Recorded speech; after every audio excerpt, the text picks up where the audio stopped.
Well, here's a taste test because, crackers have gotten unbelievably expensive.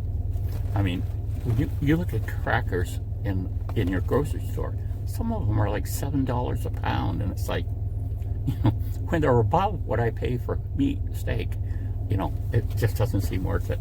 So this brand was like $2 cheaper than the Ritz and some of the other ones.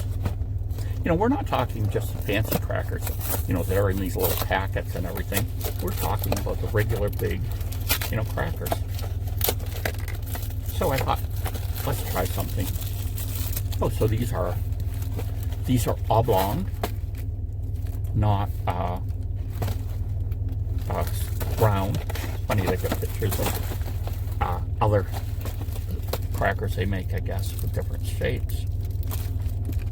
Oh, and we've got some that are a mix of flavors, different sizes.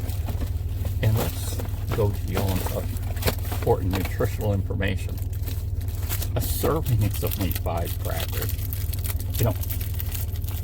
One guy, they had this movie Super Size Me, where this guy went and ate all his meals at like McDonald's or somewhere like that. And if they said super size me, he would supersize. Well, of course, after a year of this, he gained a tremendous amount of weight.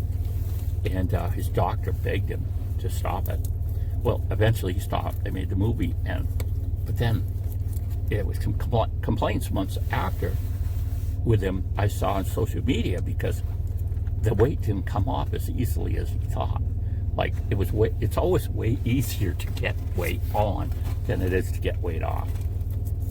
So here's a serving size, 5 crackers. We've got 80 calories. Salt, we've only got 150 milligrams, 7%. That's pretty good. Total fat, 5 grams. No dietary fiber. That doesn't seem right.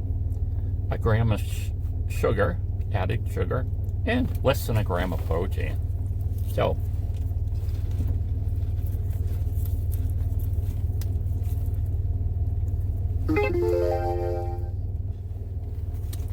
I'd say they taste very good.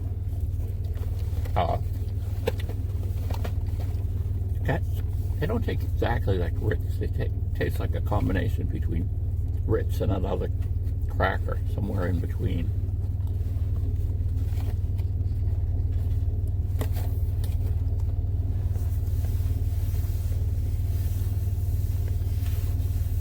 I didn't finish the story. Another guy decides he'll repeat the same process, but he's going to only eat half of the serving of whatever they feed him. And he ends up losing weight in a year.